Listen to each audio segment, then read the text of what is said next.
A very important consideration for improving internal rotation of the hip is the ability for the femur to actually slide back within the hip socket or the acetabulum. On the surface level, this might seem obvious because the femur sliding back is just internal rotation. That's what constitutes that movement.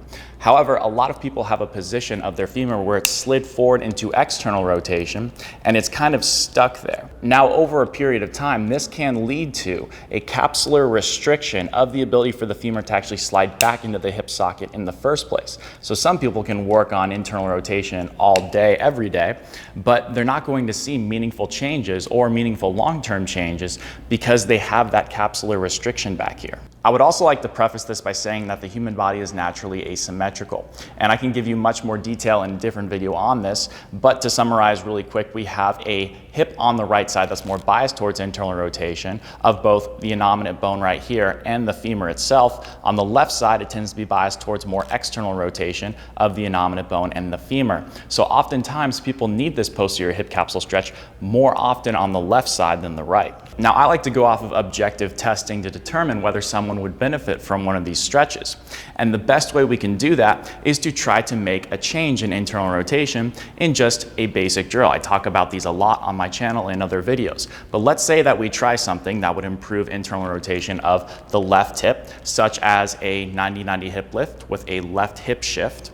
That should recruit the muscles that help improve internal rotation. But if I try that and potentially a couple of other drills and I don't see any success in improving someone's internal rotation, then that is a big indication that they likely have some sort of restriction in their hip capsule. If I make a meaningful change in internal rotation, I should see an improvement in a couple of different assessments. I should see an improvement in internal rotation-based assessments. That would obviously be internal rotation of the hip, this basic test that many people have seen before, but it would also be a straight leg raise and an Ober's test. A straight leg raise is a measurement of someone's ability, once they get beyond about 45 degrees, to go into both pelvic internal rotation, which means that this bone's going to rotate in, which is going to allow for more posterior translation of the femur back into the socket. And the Ober's test is a measurement of internal rotation in hip extension. So as I bring that leg back and I drop it, what should happen is this bone should internally rotate, and that should allow for this to drop down.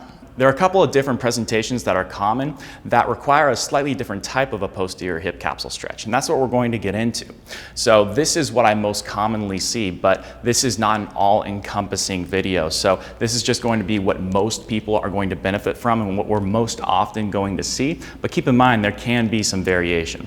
The most common one by far is someone that's going to not be able to do their Ober's test. But in addition to that, more specifically, they're usually going to have a loss of internal rotation of the femur, usually less than about 25 to 20 degrees. And also they're going to have a limited straight leg raise, usually less than about 60 degrees. These people are often stuck in an anterior pelvic tilt, but their femurs are in more external rotation, again, more often on the left side here. So what we need to do with these people is get their back to relax and pull their pelvis back, but also we need to work on getting the femur to go back, and this is usually really effective.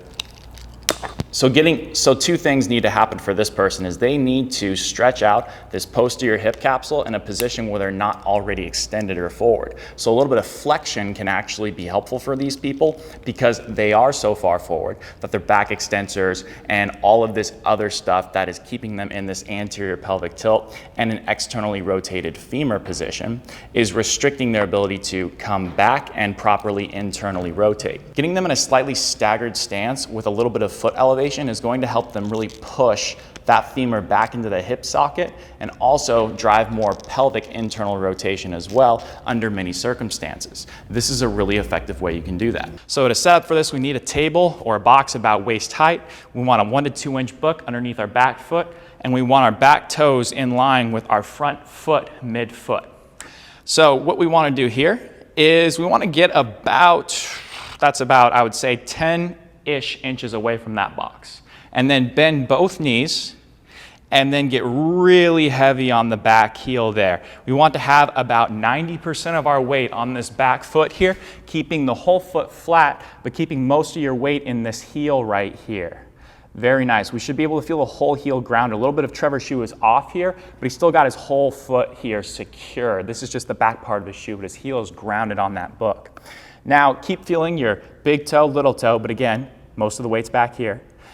Push this right knee forward, but stay heavy on this back heel and push this left knee in. Good. That should allow him to recruit that left inner thigh muscle. And now round your back and put your forearms, palms up, on that box right there. Very good. So he's really shifted to the left here.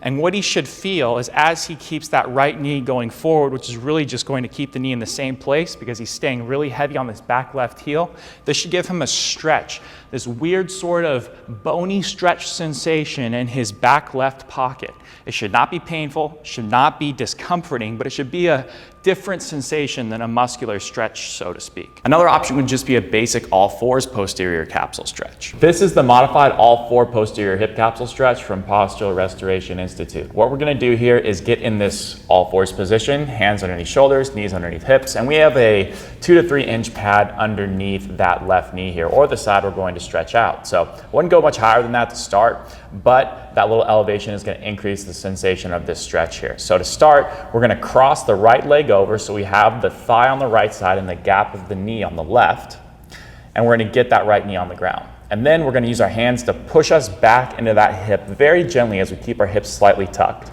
And then we're gonna go down on our elbows, and that's really gonna open up that stretch right there. So he's gonna feel that stretch in the back left hip in the glute max area. Keep in mind that when doing any of these posterior capsule stretches, they have to be able to sense and feel the hip capsule stretch, which is a little bit different than other stretches people do that are more muscularly driven. Because we are feeling this femur slide back, we're going to feel a stretch in the lower glute area, more so off to the side very slightly. To show you on myself, it's usually right here. So if this is the top of my glute, if you go down and you palpate your sit bone right here, it's going to be in this region. It's going to feel like a deep, bony stretch where they're really feeling this space open up. But it should never be painful and it should never be discomforting to a significant extent. It might feel a little weird, and that's okay. If you want to see the full walkthroughs for every single one of these stretches and also some common mistakes that happen within each of them, check out the article I'm writing alongside this video in the description below. The other thing I see is people that present with more of a posterior pelvic tilt. And these people are stuck in sort of a sway back posture a lot of the times, and they're stuck in compensatory lumbar flexion or rounding. These people will fail their Ober's test, so I won't be able to get their knee to the floor or the table in hip extension, but more specifically, they're going to be very limited in their internal rotation measures. So their straight leg raise will be 45 degrees or less, because beyond that point, you really need to start moving into internal rotation. And also, their femoral internal rotation is usually very, very limited as well, many times less than 20 to 15 degrees. With these people, we actually want to drive a little bit of extension, because extension for these people will be helpful for them to be able to open up the space back here and drive some forward translation of this sacrum bone right here, which is helpful for driving internal rotation of the pelvic bones and allowing space for that femur to move back as well. So we could take the same exact drill as before and just add a little bit of an extension component, and oftentimes this will help people sense that stretch in that back hip capsule. Now, for some people, none of those options are going to be very effective, and we need to get a little bit more aggressive. So using this posterior capsule stretch can be really helpful for when others aren't working, and it requires a little bit different of a setup, but it can be very, very helpful.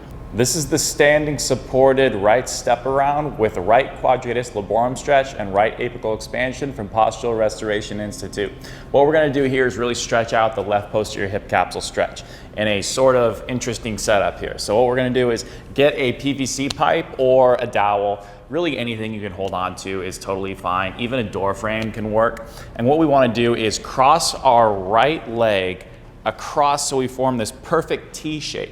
So we have our left toes kind of going into our right foot arch right there. And if we're doing that, that means we are going to push our left hip back. So what we want to do now is lean on the left heel. Keep most of your body weight on the left side. Keep your left knee mostly locked out as you round your back and reach for your right toes with your left arm.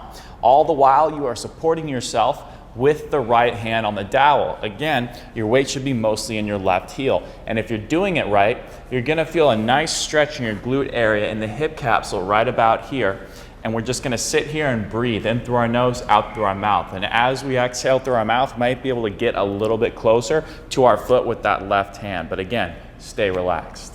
Let's show you from a back view because I think it's really helpful to see kind of how the hips are set up from this angle. So again, make a perfect T, or to the extent that you can make that T. Some people can't get it totally crossed over, but if it's close, it's probably good enough. Just do the best you can without it being painful or uncomfortable. And then make sure you keep your back rounded and then just reach down, left arm to right toes.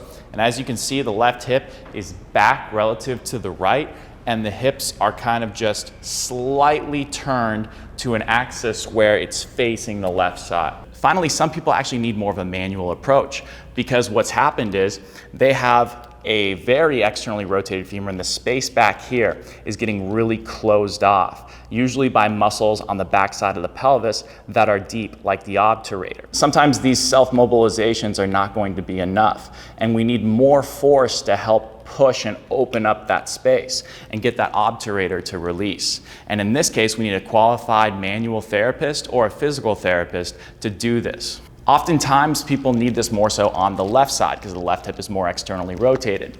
You can try these on the right side, but I would highly encourage you to test and retest your assessment measures. A lot of the times when people do this on the right side, they can get worse on both sides because they might already be buried in their right hip.